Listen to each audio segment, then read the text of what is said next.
We say amazing things at funerals, and we do amazing things at funerals, but sometimes we don't do it in advance. And I think that that's something that's pretty powerful, and I love the concept. I can't even put into words how grateful I am for everything that she did for me. Oh my God, yes. I'm so glad you two did this. And, you know, every day is not a guarantee. We are the pallbearers of positivity. She knows her worth and her value, and she doesn't let anybody walk over that in any kind of way. I have behaved myself. I have done everything I was supposed to, and it's still not enough. You're there. Like, there is nothing more to achieve. Like, right now, you are the person that you thought you wanted to be in your obituary. Like, you're already that woman. Y'all are amazing. I'm obsessed with the both of you. Welcome to your funeral. So we are really excited to introduce our first, what I keep calling a subcast until we figure out what we want to call it, special episode, bonus episode. We're going to have 2 bonus episodes for the month of October, both of them focusing on ghost stories. Absolute favorite. If there is any, it doesn't even matter how crappy, any ghosty movie, Virginia and I are in the theater with our popcorn ready to see it. It doesn't matter how trashy. No, it does not. We will watch 100% of them. It doesn't matter how cheap the jump scare. Like, we're all about the ghost stories. So we are actually rushing to get these podcasts out this month because we have to do these ghost stories. So I'm really excited to share them with you. They are really fun and mostly comforting, although we'll get some demons in the next episode, but spoiler alert. So the first person we're going to talk to or hear from rather today is Catherine. And so Catherine is someone that I've actually known a very long time, and one of the people who I kind of almost adopted her ghost story as my own, not in the sense of like pretending it happened to me, but in the sense of just telling it over and over again because it's so absolutely fascinating. So Catherine's going to be the first one up talking about how the house she grew up in is kind of haunted. Are you going to tell multiple stories? I was hoping you would ask me guiding questions. Yeah. For like podcast repartee here. Oh dear, Catherine. Let me recommend you to some other people. We're brand new. Podcasters like bullshit for 45 minutes before they get to the good stuff. It's like reading a recipe. Exactly. This reminds me of the first time I ever saw a lemon, and also like the color yellow. See? We have Catherine with us today, who maybe grew up in a haunted house. Would you go so far as to make that claim? Okay, here's what I'll say, is that my 5 siblings and I would make that claim, as would my dad when he was alive, but my mom would not make that claim, which allowed her to not have to disclose ghosts when she sold the house. Oh, yeah, that's... Do you have to disclose that for real? No, probably not, but I kind of feel like you should maybe. But you would if you were selling it. I absolutely think that house was haunted, yes. Okay. And you would disclose that when you were selling it? Well, it depends on how badly and quickly I needed to sell it. How good is the market in this scenario? Well, and also some buyers might pay you more. Right. Yes. Yeah. Like a lot of the people on this podcast. A lot of people seek them out. And it's interesting because some of the folks who see them really easily do not go looking. Like, they're like, I do not want them. Yeah. I'm too scared. Like, I'm fascinated by ghost stories. I will watch other people have clearly bullshit, ghost stories Right. and enjoy it. But I don't want to go anywhere that's purportedly haunted. Now I feel like at one point my daughter got a little bit scared, and I remember just telling her this house is fine. Like, it was just so clear to me that it was fine. Having grown up in one that was just so clearly not. I mean, it was fine. Nobody ever got hurt or anything, but I think it feels different when there's like something going on. All right. Okay, so you can have a feeling because you grew up. I guess having it around you.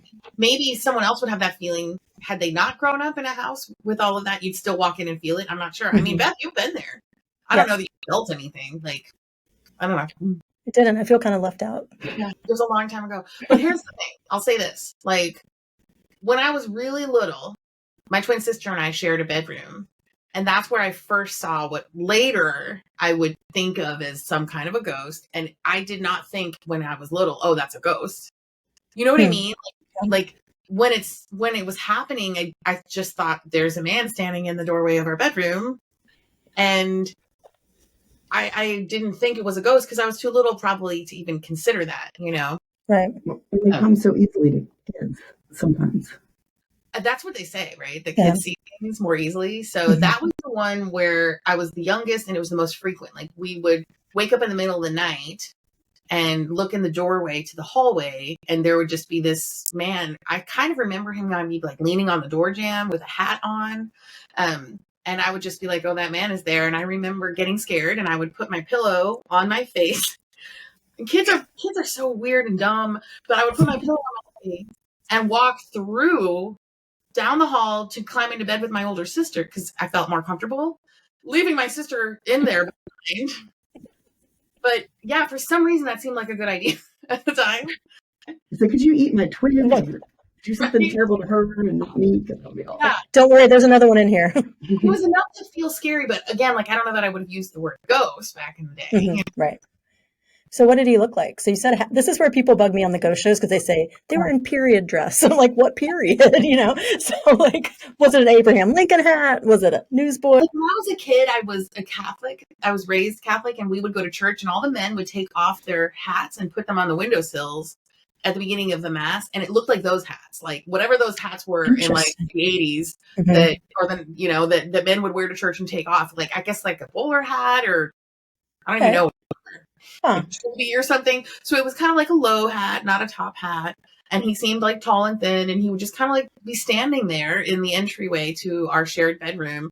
And I know that Carol and I both saw this, and I remember walking through because I didn't want to be there. Mm-hmm. But apparently I walked through it just fine, I would walk straight down the hall until I hit the wall at the end, because I had a pillow in front of my face because I couldn't see where I was going, and then inch my way to the door, and then open the door and climb in bed with my older sister because she was comforting. That is so. How often did that happen? Was it pretty regular? I feel like often enough that it was a normal thing for me. Like not every night or anything, but right. Often enough that I would not be surprised to wake up and be like, "Oh, there's a guy at the doorway." Got to walk through that dude again. Yeah, and I don't remember ever telling my parents, really. We didn't really tell them things as kids. Like, my kids tell me everything, and I feel like we just did not tell them things. I was raised Catholic, and we do not tell anybody anything ever. Yeah, it's a weird thing, right? So, yeah. But that story is actually better many years down the line, because my sister and I grew up in that bedroom. We switched bedrooms when we were maybe 12. I don't remember anything ever happening in that other bedroom, really. You guys are twins. I can't remember if you said that. Right. We're twins. Yeah, okay. So when I was in my grad school years, she had little boys. She had twins of her own, and they used to sometimes sleep over at my mom and dad's house. So same house, same bedroom. That's where they slept over. And one night, my sister calls me. She's in Ohio. I'm in Illinois in grad school, and she calls and says, "Catherine, I'm never getting over what just happened." And I was like, "What are you talking about?" She said, "Well, the boys were supposed to sleep over tonight. So it's the second set of twins, right? We're the girl twins. They're the boy twins." She's like, "They're supposed to sleep over at mom and dad's tonight. And they said to me, we don't want to stay over there, And she said, "Well, why not? You have so much fun." And they said, "But the man watches us at night in the doorway." Nope. And I'm still to this day kind of stunned by that, right? Because we didn't tell them those stories. My parents wouldn't have told them those stories. And they were probably about the same age, 4 years old, 5 years old. And so that was really, truly scary. That was the only time where I thought, oh my God, and it brought back all these memories from childhood. And then it became very clear in my memory. And my sister's a little bit dramatic, when telling stories. And she's like, "Oh God, I'm dying. I'm never going back there," whatever. It was all fine. It was all good. No one ever got hurt or anything. But yeah, that was a good one. So had you and your sister talked about it? We did. A lot? Okay. We did as children. Okay. But we must have, because she knew enough to call me and say, "Oh my God, guess what?" Right. What she said to me. Oh, I said, was she a little pissed off that you left her in the bedroom with the man? I have a feeling that at that age she didn't know. And I used to get scared at night and climb in bed with her because we had 2 separate twin beds, and she did not like that. So probably she was just kind of like, at least I got my bed to myself, Right. At least I wasn't the comforting sister. Right. The abandoned sister. Exactly. One time when I climbed in bed with her overnight, I threw up on her. So that's really probably what she was more concerned about avoiding. Not the ghost as much. That as well. So do you feel like it was the same? I mean, I understand it was the same guy, like at the door of your room. Do you feel like there were like a lot of different things in that house? Like, did your siblings experience the same guy, or were there a bunch of different types of experiences? Yeah, so my oldest siblings were already maybe 10, 11 when we moved in there. And I don't really know what the two oldest ones experienced. I do know that at least maybe 3 or 4 of us had one shared experience that my dad also had as well. Oh. And then this is the one that my mom always denied. But then after my dad died, she started not spending time alone downstairs anymore. She went upstairs, and I suspect it's because it happened to her as well. Because wow. it was only when you were home alone. This would only ever happen alone. And I'll just tell you the story of what happened to me. And then I can just tell you this also happened too. I know my dad and I think my mom, but she won't probably talk about it. And at least a couple of my siblings. So when I was maybe, I guess 18, 19, I was home alone for the very first time for several weeks. So my parents went on vacation. I was the youngest kid at home, and I had the whole house to myself, and I thought it was awesome. And so I came home from work one day because I had an internship, and I'm just hanging out watching TV. And it occurs to me it was probably before remote controls because I didn't have a remote control. I remember that's part of the story. So I'm sitting here home alone. Everything's fine. You know, we live out in the country and things are, you know, relatively quiet.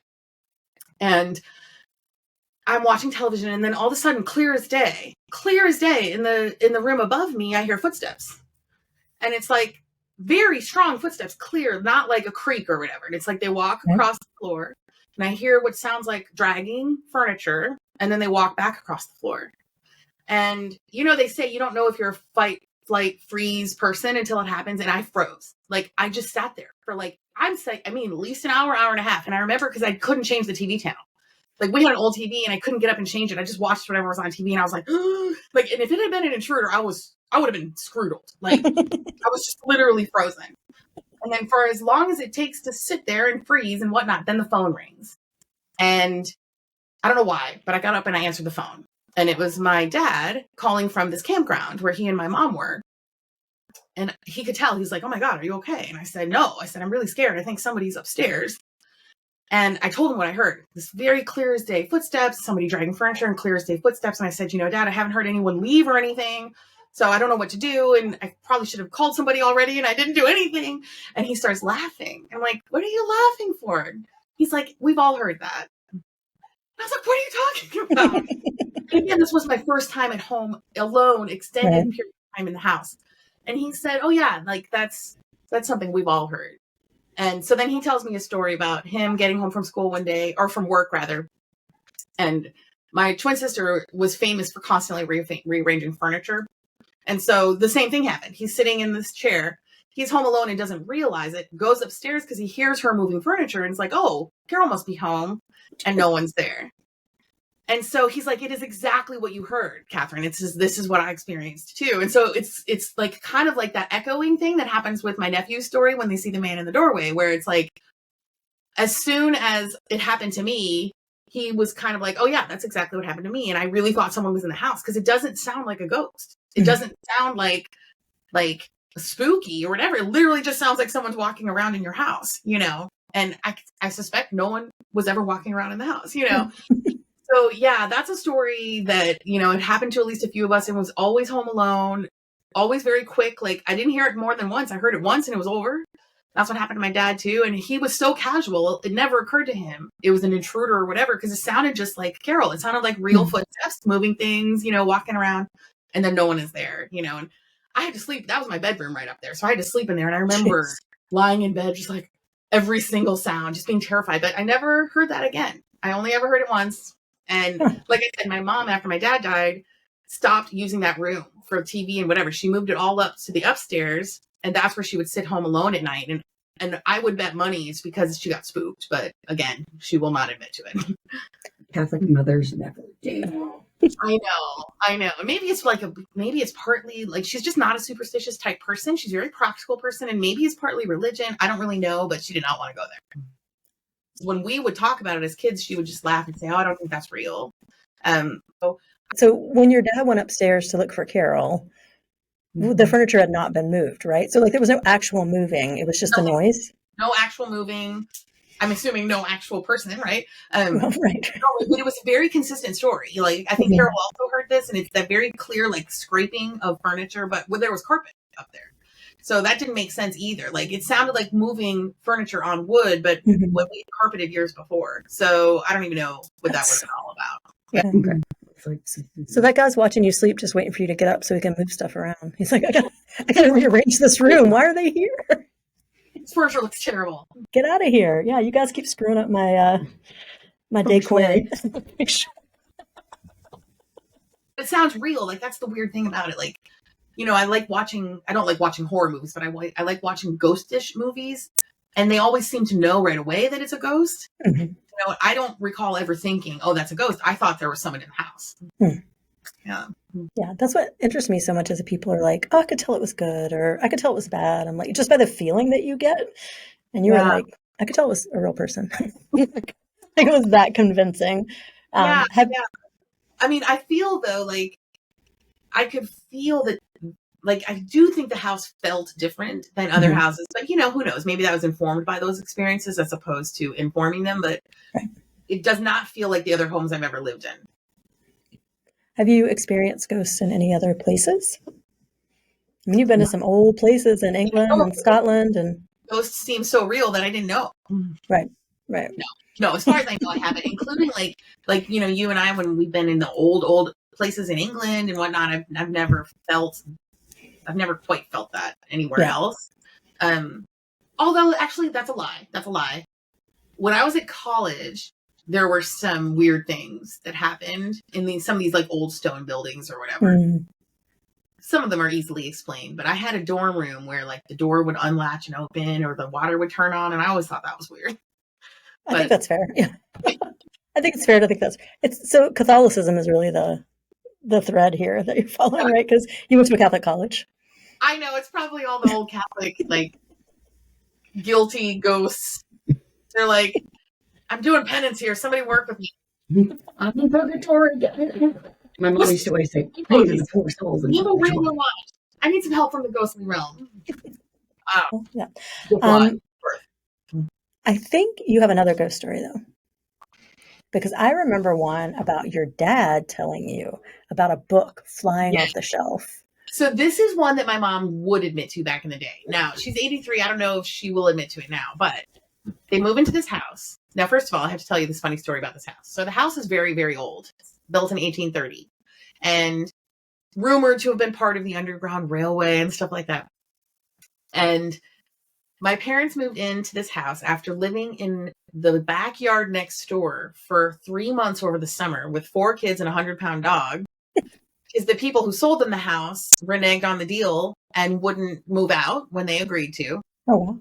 And then my twin sister and I were born literally 8 months, almost to the day from when they actually got into this house, and we were a month early.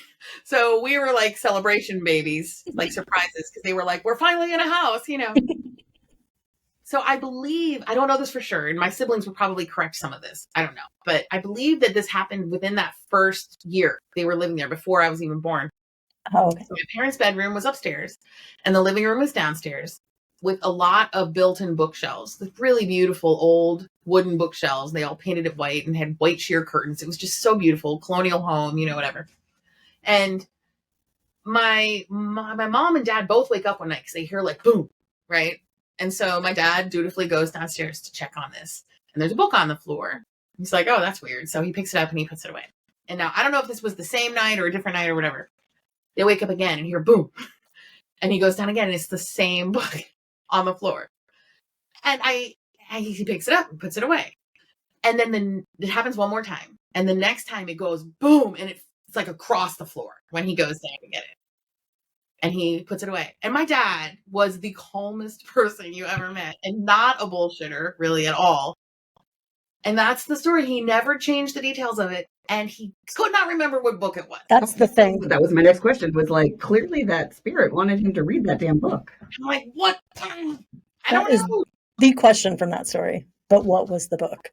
How could he not have looked? He was also like Did he work at the library? Like incredibly Yeah, intelligent. he's an electrical engineer, like that generation where if you were a smart man, you went to school as an engineer, but he never talked about it. And then in his retirement, he went and worked part-time at the library and he never stopped talking about it. He just loved it. Speaking of dads, of one more story that I don't consider a ghost story, but it is Halloweeny. And Okay. I because love Halloween. this, like, the day after Halloween in Catholic tradition is All Saints Day. No. exactly. So it's like All Saints Day, or I don't know if we called it All Souls Day too. Now I Yeah, can't- yes. But yeah, it was like a day to think about the dead and whatnot. And so when my dad died, it was in my condo. Like, he was on vacation with my mom. They were from Ohio. They were visiting me in California, and he went to took a nap, which he never did any of the years he ever visited us, and he died in that room. It was I'm horrible. so sorry. Yeah, it was just really sad. But it was a relatively peaceful death, as deaths go. It wasn't violent or scarring or anything like that. And then, like I said, I am no longer Catholic.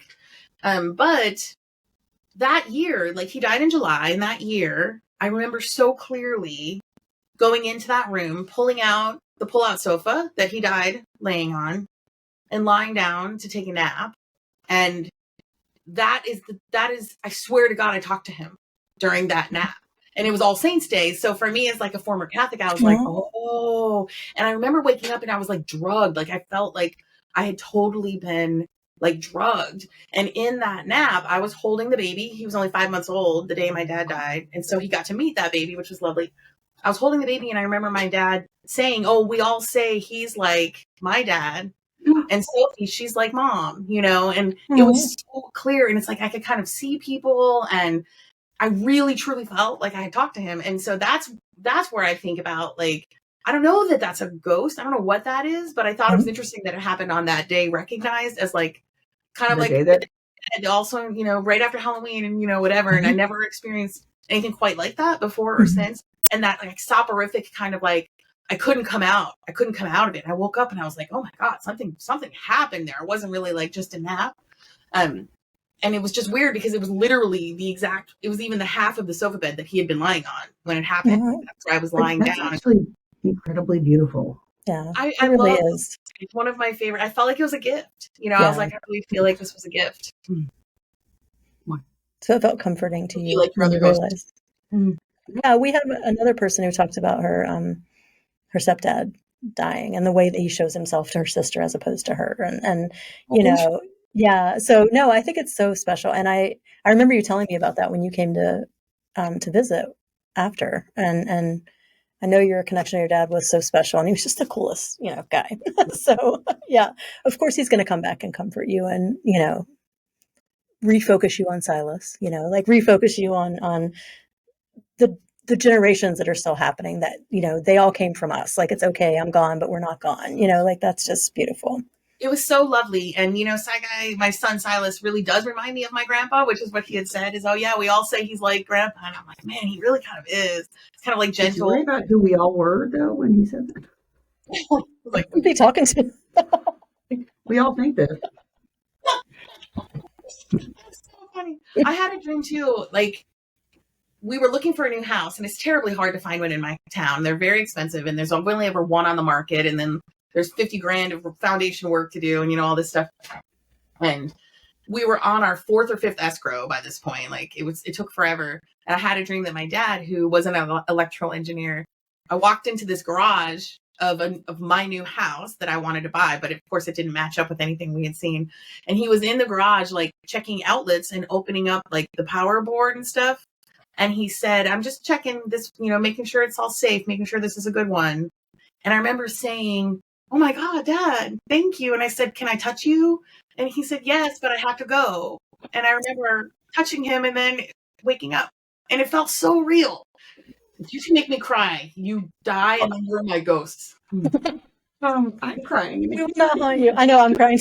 Yeah, it was just so lovely because I felt like protected and watched over, and like, and then the can I touch you? It was just so real. I was like, oh my God, he's actually there, And so I don't know what I believe about like the afterlife, but whatever our brains have lived, if nothing else, we're capable of producing this kind of beauty, feeling loved still, I guess.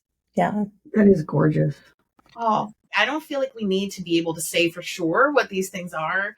whether it's like the dude in the doorway or the furniture moving or whatever. I don't know why we would need that in particular. And the fact that that repeated with my family members makes me think something else was happening. But like the dreams of our loved ones, like people we actually knew and loved, like I'm okay with that just being my imagination if that's what it was, because it was beautiful. It's like, okay. All right. So Catherine's stories, a little chilling, but also somewhat comforting in a weird ghosty way. This leads us to our next ghost storyteller, Vicky.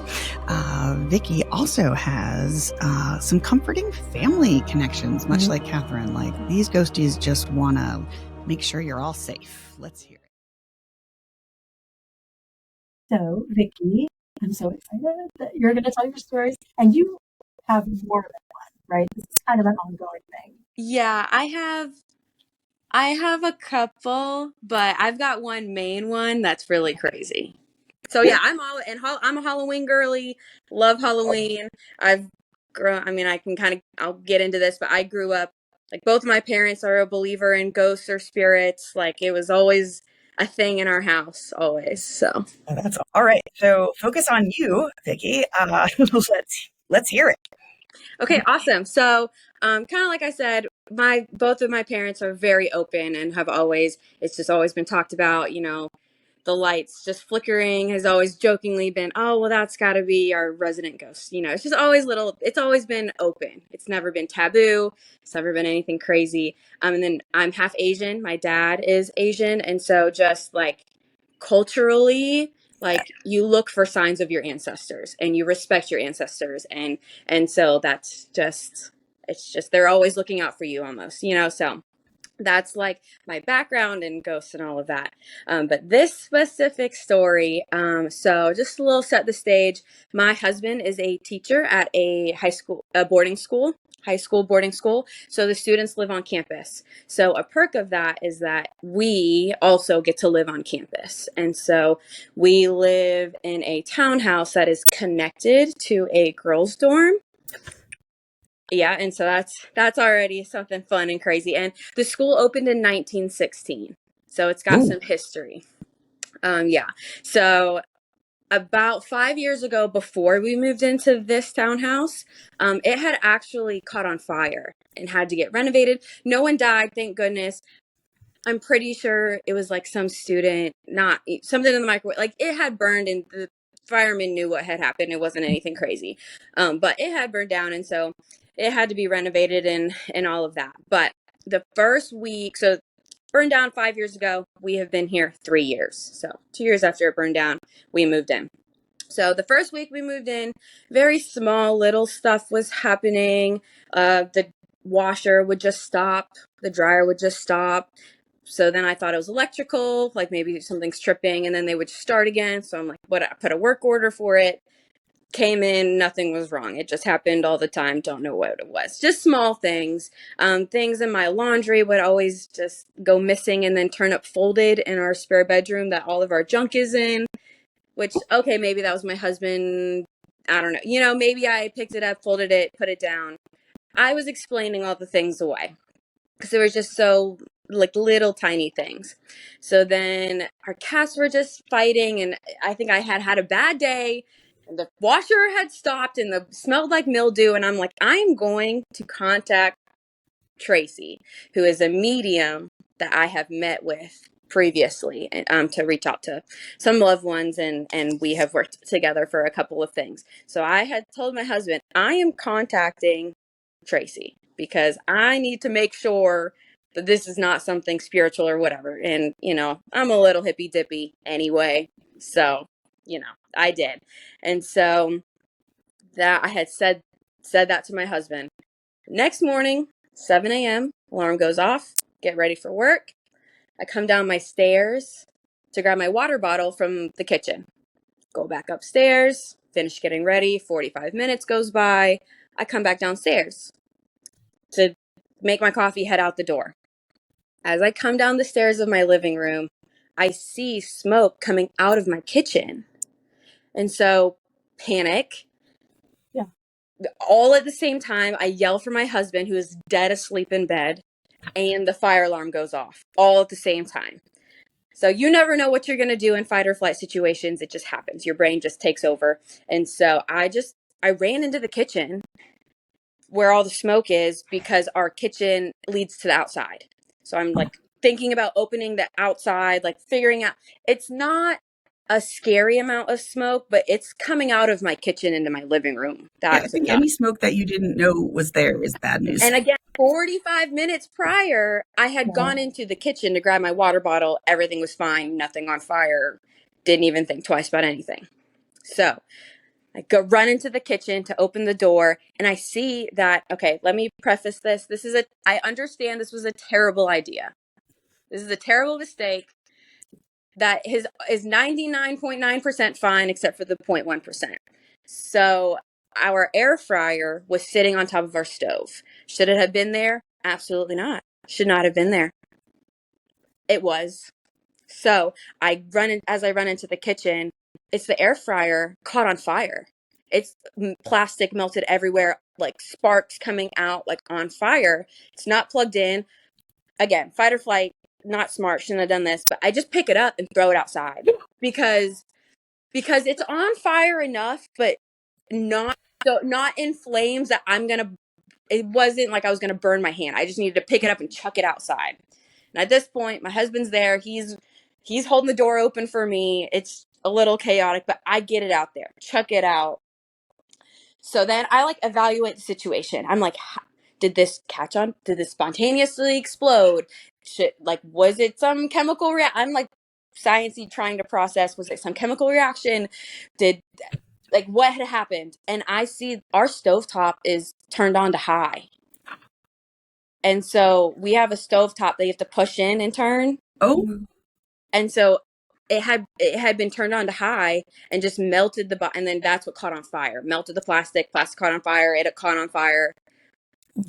But again, smell, I can just imagine. I had come downstairs 45 minutes earlier, obviously the oven was not on. If it were on all night, it would have caught fire last night. Like really tried. My husband, who doesn't really believe in ghosts or spirits, he was trying to come up with and he's a science teacher. So trying to come up with a logical, it's got to be a chemical, something with, electrical, but he does admit that he doesn't have an answer. Like we do not know how that happened. So I'm like hitting up my girl Tracy. I'm like, Tracy, I need your help. I think a ghost is trying to set me on fire. Like, please come help me. I do not want to die on this high school boarding school campus, please. That would be terrible. So, anyway, she calls me immediately and she's like, what happened? Whatever. And she, has to get herself, because she called me just making sure I was okay and I was alive and all of that. So she was just for my safety, but she kind of got into the zone and she was like, well, I will tell you that, does Perkins have a name? Does that sound like Perkins? And that is the name of our dorm. Perkins. And so I'm like, yes. And she was like, well, I believe she comes from the Perkins family and she is not mean or evil. She just feels disrespected. Like, this is what you should do. This is what you should say. And so it was just basically like, hello, I know that you're here. We can coexist. I am sorry for not acknowledging. Tracy thinks that Miss Perkins knew that I had sensed her and I hadn't said it out loud. And when I did say it out loud, it was negative. Like, I need to contact her. I think something, it was negative. And so I just need to acknowledge her and I chit chat with her sometimes. And she loves the kitchen.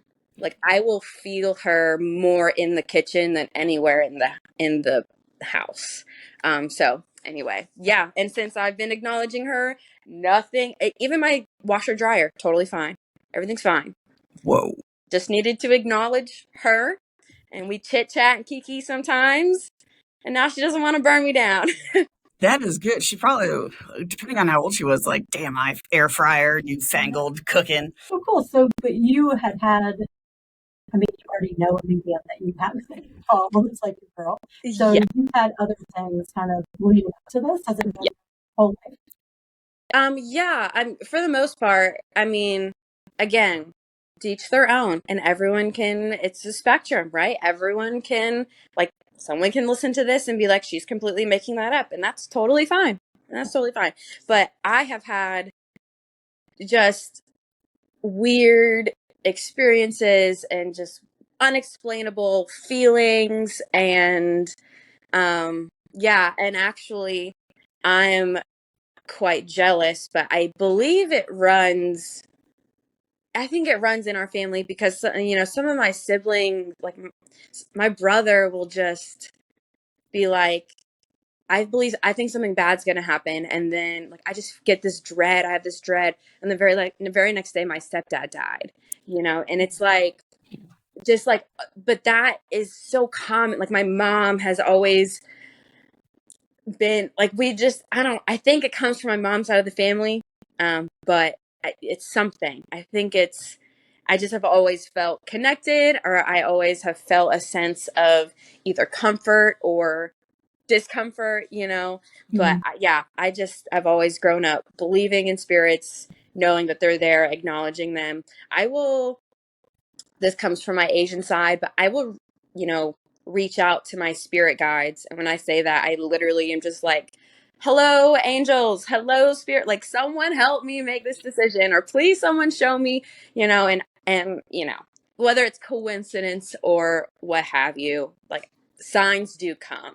And I will give specific, like, if this was meant to be, show me 2 cardinals at the bird feeder, and like, whether it is or it's not meant to be, I will find that specific sign that I specifically ask for. So it is, yeah, it's always been part of me. Yeah. But you don't like seek it out, like go on ghost hunts or try to find like haunted places because you believe in it and respect it? Yes, I do not. Don't get me wrong. When I was 6th, 7th, 8th grade, I was watching Ghost Hunters. I was watching all of it. I was getting nightmares always. But no part of me ever wanted to go somewhere haunted or do any, even like Ouija boards, like none of that. I do not want to mess with any of that. Mm-hmm. I just do believe and acknowledge there is something in the universe that, can connect you back to the living and the dead. So, yeah.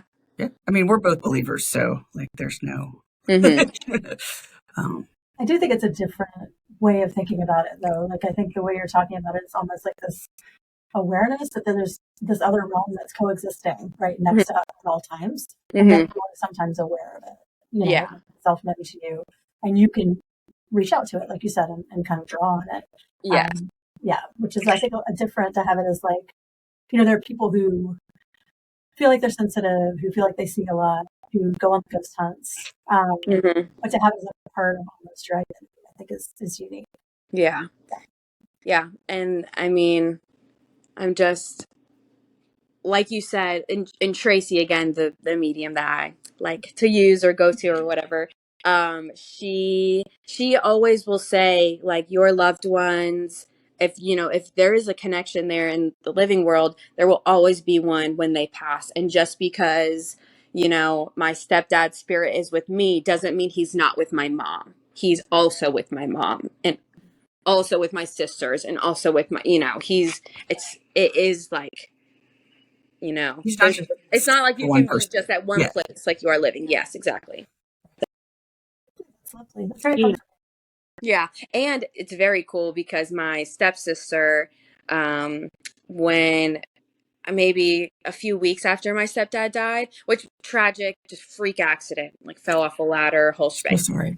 Yeah, no, it's okay. I mean, it's just honestly, no one should be on a ladder home alone ever.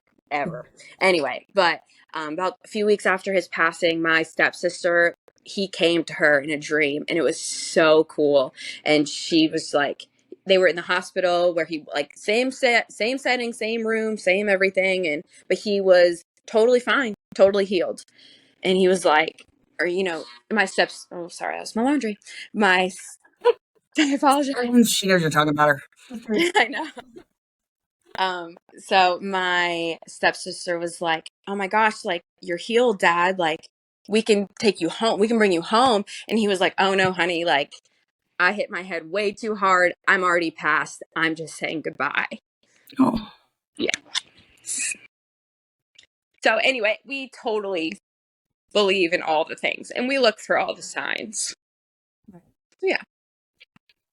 I mean, I don't love that, but I love that. No, but yeah, It's really, yeah. and actually, maybe not even 2 weeks ago from right now, current time, I was venting to my mom about how I was jealous that my stepsister got this dream and I didn't because I'm dramatic. And as my stepdad was the fire marshal for 35 years in Blacksburg. And so anytime I see a fire truck with the lights on, I know that it's Wayne looking out for me. And as I say, I'm jealous, as those words leave my mouth on the phone with my mom, 2 fire trucks come right on by with their lights on. And I'm like, I'm sorry, Wayne. Just kidding. Not jealous. My bad. So it's like she gets the dreams, you get the trucks. Just yes. Not everyone gets the same thing. Can't be needy. Right. Can't do it. Too dramatic. Yeah. That's really lovely. Yeah. So I like. Yeah.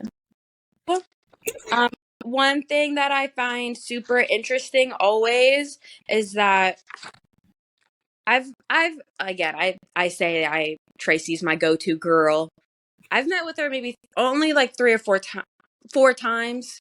So, I mean, I still that's think kind of that a lot.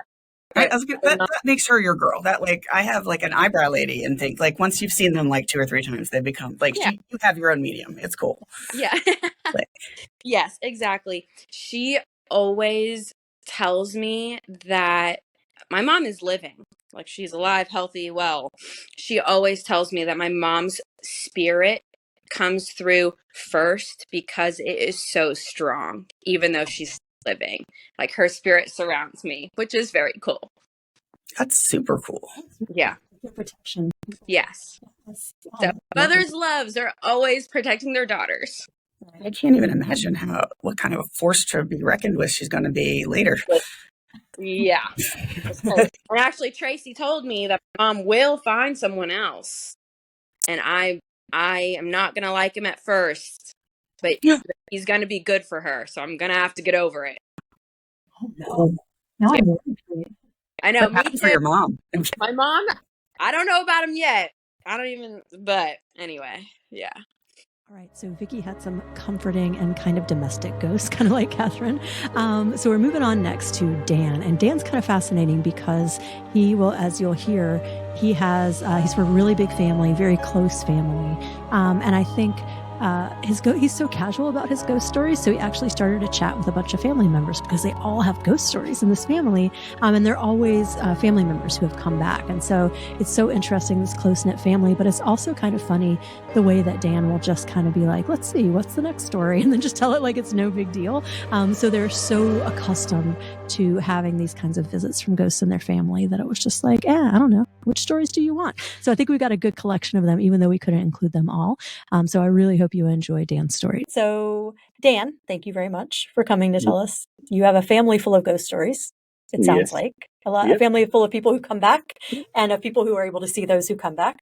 So is there a certain, like I've heard a lot about your grandfather, but I don't know if that's where you want to start. So feel free to start wherever you would like, but your grandfather really stuck in my husband's mind for some reason.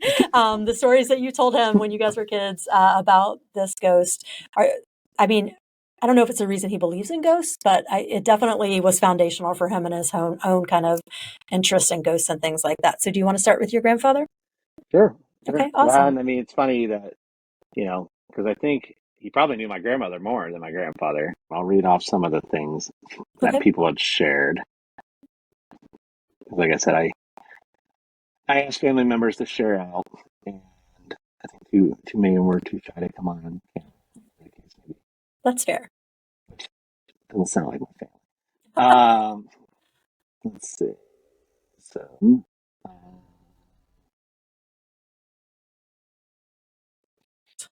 so So the ones that Dave referred to, which I don't think those are even in.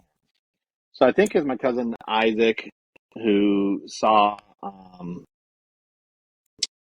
like they were both kids, babies, like young, very young. Isaac's, I think, oh man, 13 years younger than me, maybe. So he's pretty young. Well, maybe not young now, but he was young. Right. And so So I he would have think been about 3. yeah. So they lived across the street from St. Brendan's. And so his story goes, I think he saw my grandfather and he was just waving to something, somebody. And my aunt was like, who are you waving to? Because there's like no cars, nobody's across the street. And he's like, oh, it's Papa. And so, that's kind of his story. It's very simple, but, he just saw my grandfather and he started waving to him. And then similar story is my cousin, I think is Ryan. And just so you know, for listeners, I come from a very large family of one of 30 grandkids. So there's lots of us. And so I think it's Ryan. He was my aunt, same thing. What are you doing? He's like punching just air, like boxing in a sense. And he said something about my grandfather had a little bit of a belly. And so he was punching my papa, is what we call him. So he's like, I'm punching Papa's belly. And so, and again, both these, they were very young. I think Ryan's even younger than Isaac. So my one cousin said about her dad, which is my uncle, she said, my dad told me a story that he was traveling for work in the early 2000s in New Jersey for work. Was at a bar after day meetings and travel. He was still drinking at the time. He doesn't anymore. And he goes, he looks up in a large mirror over the bar and he catches my grandfather's reflection in the mirror. What? And he said he would be sitting in a chair at the end of the bar. He said his dad gave him a smile and a nod, and he looks away from the mirror and towards the end of the bar, and no one was sitting there. So I've got kind of goosebumps there. No, gosh, that's terrifying. So, and then my uncle kind of can, looks like him a little bit, but I guess it was like down a ways. Like he saw this guy sitting at the end of the bar, and that's kind of his experience. That's like a horror movie plot, right? Like anytime you pan away and there's a mirror, someone's going to show up. I've never heard of that happening in real life. That sounds really scary, but it sounds like it was comforting to him if he smiled and nodded. Like it was not necessarily a bad thing. No, because I mean, from the stories I've heard, from my dad and stuff, again, we're Irish Catholic, lots of drinking, always make brandy. So, I think they used to go out drinking, when he worked for him and stuff like that. So I have a feeling that it was kind of in relation to that. Where they may have bonded in the past. Just nodding to him and stuff. This is another one from my aunt. She goes, the one visit I had for my dad was after I moved into my aunt's house, which is the one across from St. Brendan's. She goes, my dryer had broke, so I was wringing out everything by hand. And my uncle was still in Birmingham because they had moved back from Alabama. And she goes, this isn't long after my grandfather passed. She goes, so I'm sleeping, but somehow I'm sitting up. My dad is sitting on the bed talking to me. Oh my God. Suddenly, she goes, I wake up, but I didn't come awake. She goes, I realized I'm just sitting on the bed, turned sideways, just as though someone was sitting next to me. The next morning, my dryer was fixed, worked for the next 5 years. Oh my gosh, that's lovely for her, but it's kind of dreary for those of us looking forward to an afterlife, right? It might be like, I just come back and fix your dryer still? Like, do I not get like a better job? Exactly. Then you hear these stories like people coming back as dogs and stuff. And right. Like, is that really what you want to do? I mean, I guess for some dogs it's good life, but some dogs it's not. Right, exactly. Oh, that's so funny. Well, I'm glad. I'm happy for her dryer though. That's nice. Yes. So she said it worked many years after that. She didn't remember a conversation; just she knew that she was talking to him. She just said I was sitting there, and she's like in that mid sleep or something. Yeah.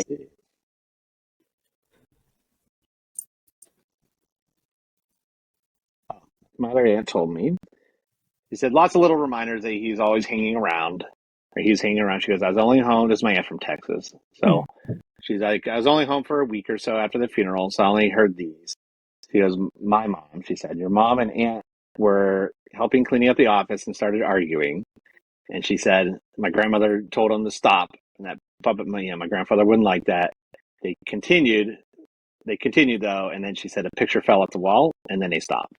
And so my other aunt remembered it. She goes, "Oh my goodness, I forgot all about that." So, just kind of coming back in that sense. Um,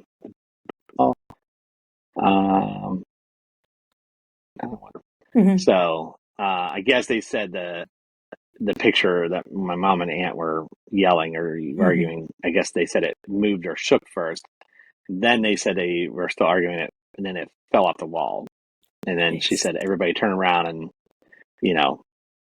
kind of freaked out about it. Right. So I hope your grandma said, "I told you so." I told you exactly. he wouldn't like that one bit. Exactly. So that's a lot of the ones that they shared about my grandfather. Okay. Um, So is this like a whole thread where everyone can see each other's replies too? yeah. Yeah. Oh, that's fun. So they're like remembering together some of the Yep. stuff that they had seen. So Well, we have a that's really private. cool. There's a couple about my grandmother.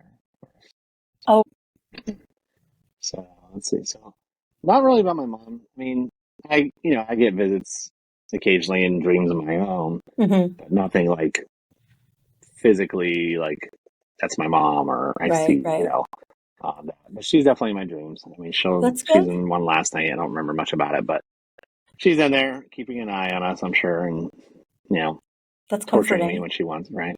So, Yeah. but yeah, like I said, there's a couple about my grandmother. Mhm. So there's the one I remember is so I don't live in town, of course, and so when my mom told me, "Hey, you need to come home," I knew it was serious because my mom would Yeah. never say that unless it was bad. And so I got home, and everybody's experience of relative or anybody passing, hospice was there. Yeah.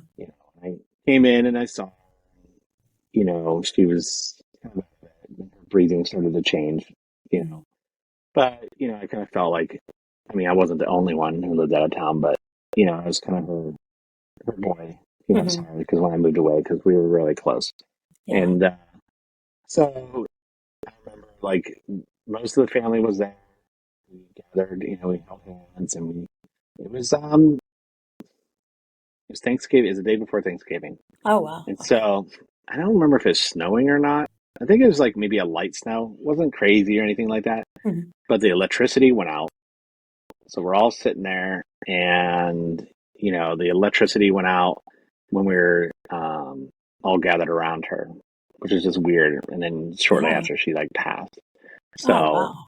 kind of a weird situation there because it wasn't storming. It wasn't like a normal thing where, oh yeah, it's storming. Electricity Right. went out. So I remember that. So that was kind Mhm. of a weird experience, like maybe her passing and moving forward. Like you have a big and really tight knit family, Yeah. right? And so that I don't know. Like I wonder if that plays a role in how and why and how much like people will come back. Do you know what I mean? Yeah. I They're mean, I still think, attached. yeah, that's true. I mean, because which I mean, I think it gives comfort to us. You know what I mean? Um, my mom battled cancer and stuff, so she had to go through a lot, Yeah. before passing. So, but yeah, I don't know. I don't know if it's just because we are, we don't talk every day and stuff, but Mhm. when we got together in 21, we rented out a whole facility pretty much in Florida, and had to be, we had never done something like that big, and it was a lot of fun. It is a lot of fun, and I think that's what they would have liked. Yeah, They would have right. loved, and my mom would have loved that trip. I mean, I wish she were around because Yeah. she loved the beach. She loved when people. It wasn't just us who ever went on vacation. It was Mhm. us and usually another family, Yeah. a sibling of hers that would come with us. So, Well, I mean, clearly uh, they laid the groundwork for that kind of closeness in the family, your grandparents and your mom, So I'm sure they would have been thrilled to see you all still carrying on those traditions of even if it's in a new place. my dad's mom passed away before I was born. But I remember my mom telling us when we were little that there was a time where my older sister, was fussing, and she met my grandmother. Did meet her for, I think she may have passed like a year later or so. But my sister was fussing in her crib or whatever, and my mom, got up to go check on her and stuff. And then she was like, she went in, looked, and she was like sound asleep. like sound asleep. And she's like, well, that's weird. And then she just said she felt this presence behind her.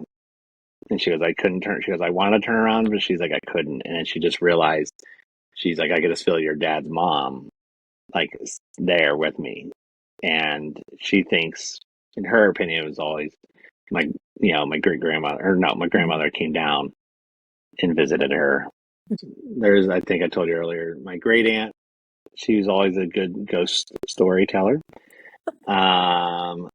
This one I think is hers though. But she had, I remember her telling me once that I don't know, her and a couple friends were in the hotel, and I think they had heard something or whatever, and she saw from across the room, that's what it was. So she saw like something moving, like furniture or something moving, if I recall. And she just like, was like, laying in bed, just kind of like looking at it a corner, at a corner of her eye, essentially. And then all of a sudden she's like, she remembers just like this, just a rush. And she said like this face just like showed up in her face.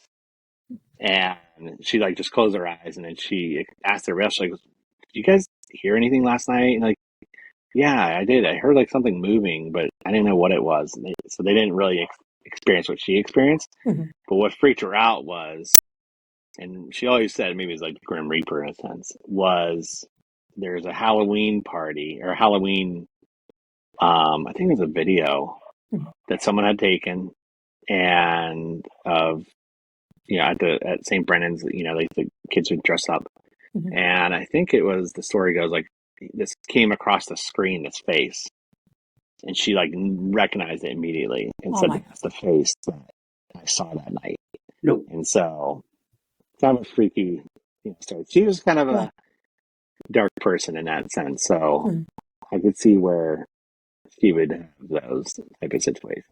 Right. Instead of the ghost that's fixing the dryer.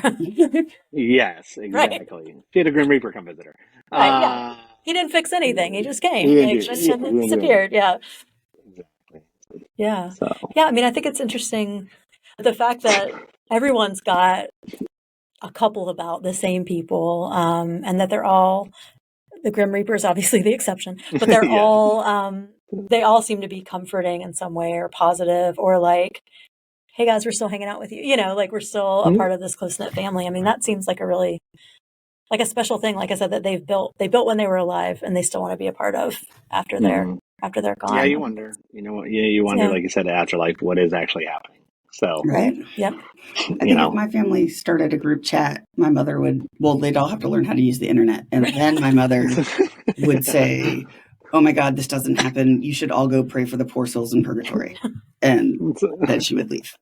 No ghosts for her mama. So, as we heard from Dan and his lovely family ghosts that come to hang out, like I would too. Yeah. I hope my spiritual body can eat, or at least snail, because it seems like family gatherings would have delicious things to eat. Commercial, yeah.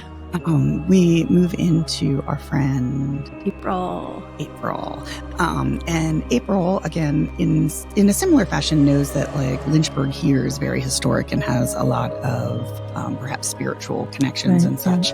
And so her stories are very interesting. I will give you a little bit of a warning that there's a small talk of prostitution and some sex. The word sex appears, yeah. Yes. We don't get into it, but yeah. But just so you know, this is where you want to not listen. Feel free not to, but you're going to be missing out. All right. So, April, tell us your amazing ghost story. This is Beth in Virginia. And we are actually doing a podcast called Welcome to Your Funeral, which is not about ghost stories, but is ghost story adjacent. So we figured it's October, so let's do some ghost stories. All right. I love that. All right. So I've always had an interest in these types of things, and probably because I feel like as long as I've been born, it's kind of been, stories have always been told in my family, things of that nature. So I grew up in Lynchburg, born and raised. And when I was born, we lived in a little house in Fort Hill. And let me back up. My parents purchased the house before I was born. And I think initially they found out about the house. It was, a distant relative of my dad. And she was a much older lady, and she passed away. I think she was actually in the house for a little while before anybody knew that. But something along those lines, something kind of interesting. But so I think my dad found out about it. He bought the house, and that was their first house together. They, got married soon after they moved in, and then, a while later, I came into the picture. They were pregnant with me. And so I think initially when they first bought the house, my mom would get scared because she said there was just this strong floral fragrance, just oftentimes throughout the house. And it was just super strong. And she had always been told, and she'd heard that that's like a scent of ghosts or things of that nature. And so it just really freaked her out. And so she was already kind of a little scared, just being in the house. And then, a lot of my family is, born and raised in Lynchburg. And so some of that part of the family, I guess that my dad wasn't super close to this lady, but at all. But some of the family, I guess a way they used to greet one another as yoo-hoo, like anybody home. And so that was just really popular in the family. That was just something super common that side of the family, yoo-hoo. And so then, soon thereafter, they started hearing yoo-hoo just throughout the house. And yes, and it was never, I don't think it was like a super scary thing, but it was just, I think it scared my mom, but I don't think it really bothered my dad. I think he was just like, whatever, okay. But my grandmother would come over, and it freaked her out really, really bad. So, eventually, my mom was pregnant with me, and so kind of time moves forward, and she was pretty pregnant, and my dad, I think one of my aunts, someone in the family had a baby. So my dad went to the hospital to see that new baby. My mom was super pregnant, so she stayed at home. And she was really tired. And so she was taking a nap. My grandmother had come over, and she's like, I'll just hang out here just in case something happens. So she's not alone. My grandmother was just hanging out, probably watching TV, doing something. And she said she just kind of dozed off on the couch. A little while later, she hears my dad open the front door, come inside, walk up the steps, and go into the bedroom. And she thought, okay, I'll get up in a second. And then she said she kind of just dozed off again. And then a little while later, the door actually flies open, and my dad walks in. And she was like, who was that? So things like that started happening. And then, and so she was getting more and more terrified. Eventually I was born, not too much later than that. And she would, another incident she had was, she was there babysitting me. I think, something had happened, and my mom had to run out to do something. My dad, he owned a store in Big Island. And so, when he was gone, it took, he didn't get back till late at night. So she again was at the house, with my mom, either helping out or something along those lines. And she was downstairs, and she heard my music box turn off. So she went to stand up to go turn it back on, and she heard crank, crank, crank, crank, crank, and the music just started playing again. And she just said like that terrified her to her core. And she said she started trying to call my parents and somebody needs to come home. I can't do this anymore. And she got to a point at one point where she was like, I don't want to babysit in that house anymore. I don't want to be there. However, I think she still continued to come over because she said that there were other occasions where she would, I would kind of toddle down the hall and look up to the top of the steps and just wave to nobody. And then I would just point and say, look at the lady. And that was a common phrase. I'd say, look at the lady, look at the lady. And she was always terrified. And this is something I would make her tell me over and over and over again throughout the years. Tell me again, tell me the story. So then I was about 2 years old, and this was a much older house. And, some of surprisingly, some of the closets were super big. And so they were a walk-in closet, attached to my room was kind of like my playroom. That's where my toys were. And I was in there playing one day, and my mom had kind of come up the stairs. She had a basket of laundry, just kind of overhears her toddler talking, and she's like, hey, who are you talking to? And I said, the little old lady, Katie. And she said she just felt sick because the lady who passed away in that house before we ever moved in was Katie Payne. And my parents, I didn't know that lady. They never told me her name. I just, yeah. And so, many times after that, I would talk about the little lady Katie, and they said that one of the things that they had heard about her was she loved babies. She loved little kids. But for as long as we lived in that house, I talked about the little old lady Katie and played with her. And so I think around the time I was 3 or so, they moved out, they bought another house and left. But for years, I always wondered about that house, and kind of I wonder if the people that live there now have anything going on. And it's not too far from my house now. I can remember being in middle school and walking by the house with my cousin who lived in that neighborhood as well. And I was like, I'm just going to go knock on the door. I wonder if they'd let me look at the house. And of course, like he was like, okay, sure. And so we walked up to the house, knocked on the door, and I'm like a kid trying to like think really quickly, like, what can I say? And someone answered the door and they're like, hello. And I was like, just a random name popped in my head. I was like, is Casey here? And they're like, oh no, she's not here. She'll be back later. And I just panicked because I picked a random name, just trying to pretend, like trying to start up a conversation to pretend like I knew somebody. And randomly that person, that really was the name there. So, oh God. Yeah, it was just super odd. And I just laughed because like as a kid, that terrified me too. But, I remember like living in that home. I have some memories because I was, like I said, 2, 3 years old, but I always have very happy memories there. So I would definitely love to see that house again, and go back there. But those are some of the stories that kind of my grandmother used to tell me over and over again that I love to hear. When we moved to this house, a couple years ago, we've been here 2 years now. When we initially moved in, one of our first nights here,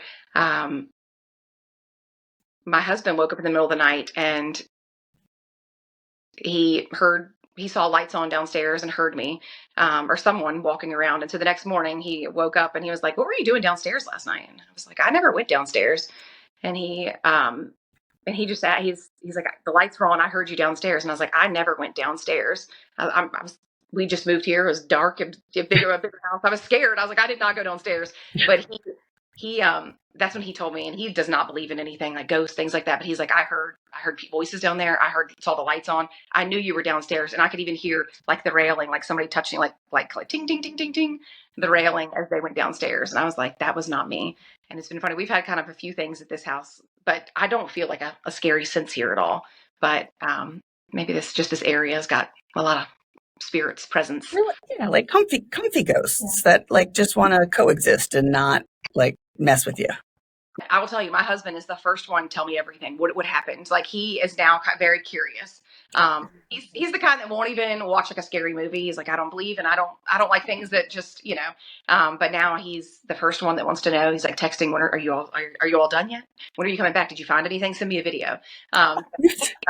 Very, very curious. Have you found anything ghost hunting with your brother? So not really. We had one incident where we were in the cemetery. At this point it's like 1:30. It's probably 2:00 in the morning, and we're like walking through talking, and I see a figure, and I was like, "Stop! There's somebody there." And he was like, "What?" And he's like looking, and sure enough, there was another person walking through the cemetery. And so we're like, it wasn't. I'm pretty sure it wasn't a ghost. I think it was a person, but it was terrifying because you don't expect to see anybody there. And it looked almost like that person ran and hid under a tree. I will say the creepy thing is, so we were kind of in a position where we could just kind of go higher in this particular cemetery and like get out. And so we could like look back but we never saw that person like come out from under the tree. And it was a tree in the middle of a cemetery too. So they either stood there for a very long time, or maybe it was something, but or maybe they were doing something so shady that they didn't want you to know.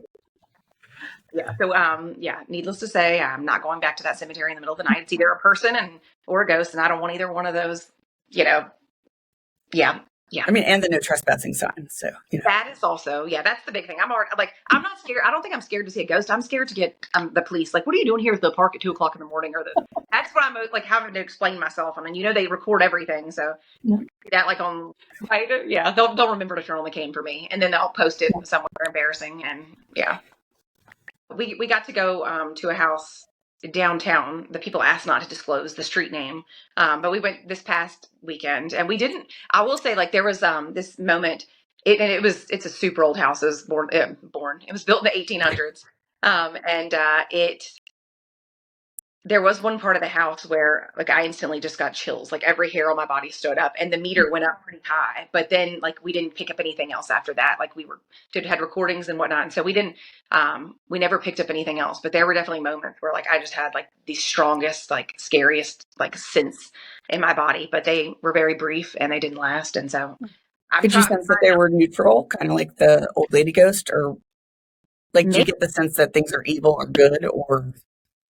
Almost like something bad, or not that it was bad, but like maybe something bad had happened there, or like there was a bad memory or something attached to it. It was just something felt off. And I think the people that owned that house back then, they called it what were like sporting neighborhoods or sporting street. There was some kind of term they used, I guess, in Lynchburg, where houses with women who, I think Had the sex with the men. Yeah. And I was like, I'm like, but I feel like I looked up the term that they used back then, what they used to call it, and I can't remember what it is anymore. But apparently this house used to have like a big red lamp where when they turned it on, like the women were available and you could go. So I kind of wonder, I've been trying to research some of the history of that specific house, but I haven't been able to find a ton. I've finally gotten some I've always wanted to go on the Old City Cemetery tour of the prostitutes' graves, but I think the guy who used to do it is gone, so I don't know if that history is gone with him or not. But I would like that too. So then I started looking up their names too to see what houses they lived in, but I don't think it was a match for them. Yeah. And there was one prostitute's grave at the Old City Cemetery that's like gorgeous and big and like all these things. And I guess all the men like chipped in to like get her the best gravestone in town. Yeah. Yeah. I think maybe Langley. I think their names are like Agnes and somebody Langley, I think. I don't know. I just looked it up last week. But yes, you're right. She has like one of the most extravagant graves there. And they have their own little fence around it. And they weren't sure if it was because they were so just lucrative from their business or if it was because like the people gave them a proper send off. Yeah, I remember talking to the gentleman who used to do that tour, and he was like, "Yeah, nope, all the locals would like take up a collection. Like, oh, Mary died, we all knew Mary, so let's send her off well." Yeah, well, thank you so much. Like, so many of them have been really like kids. Like, yeah, a lot of kids talking and like understanding that there's like benevolent spirits who are just hanging out and like want to play and. Well, it's funny too, because I think sometimes, like when I was thinking about this and kind of like, I like made a couple notes, but like so the house that I grew up in, or I was born in, and then we moved to a different part of town, but that was in Fort Hill. My last two houses have been in the Fort Hill area. The house my mother grew up in is in the Fort Hill area. And then my cousins, like my grandfather kept that house, for years and years and years. And then eventually Jenny bought it. And then she's since sold it. But that house too, like as a kid, there were memories in that house. Like there were experiences in that house. So it's just, to me, it always strikes me as like, I feel like in this area of town and like in our family, we have so many stories. Cause I can think of in that particular house, I used to go spend like the day with my cousin, like during the summer. Our parents were working, so we'd hang out all day long. And I would get there super early in the morning. My mom had to be at work at 7 or so in the morning. So she'd drop me off and I'd go lay on the couch and sleep, watch TV until my cousin woke up. There was another older cousin there and he had practice or some kind of camp during the summer that he had to go to. And so my aunt, like I remember one day in particular, she was running out to work and she said, make sure you wake your cousin up, make sure you wake Jared up by 7:30 a.m., something along those lines. And I was like, absolutely, sure, I got that. Of course, I fell asleep immediately. And I will never forget laying on that couch. And all of a sudden, I just felt like something hit my arm. And I woke up and I saw a black thing, like this black figure dart. And it flew so fast. And I woke up and I looked and it was like, it was 7:50. And I was like, someone just woke me up to make sure I woke him up to make sure he left on time. Like it was the creepiest thing. But like my cousin and my brother both also seen that black figure in the house.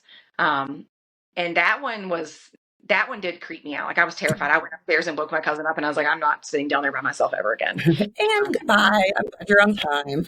I'll be somewhere else. Also, you can leave now, I guess. I'm scared. What's going to happen if you don't leave? Please make it on time. It's terrifying. Yeah, but I know, but also very cool because like they don't hurt you. They just it was like, dude, your cousin's going to be late. Get up. Like, I hate to cross dimensions and stuff, but like those were all sort of comforting / friendly family ghosts-ish. And if you stick with us for our next episode, we get into the less friendly, not so kind ghosts. The ghosts you don't want, the ones that make you move out. Yes, those. Yeah, so it's going to be another set of really, really fun ghost stories, although with a darker twist. Fun to hear, not fun to experience. Hey folks, we hit the end of our ghosty stories. We hope you enjoyed them and spending some time with us and our friends and their ghouly and Caspery ghost stories. Glad we got them to in October, albeit the, very, very, very, very end. It is still October. So we do hope that you will join us and watch our regular podcast episodes of Welcome to Your Funeral. And make sure you stay tuned for our November bonus episodes coming up. We'll see you then.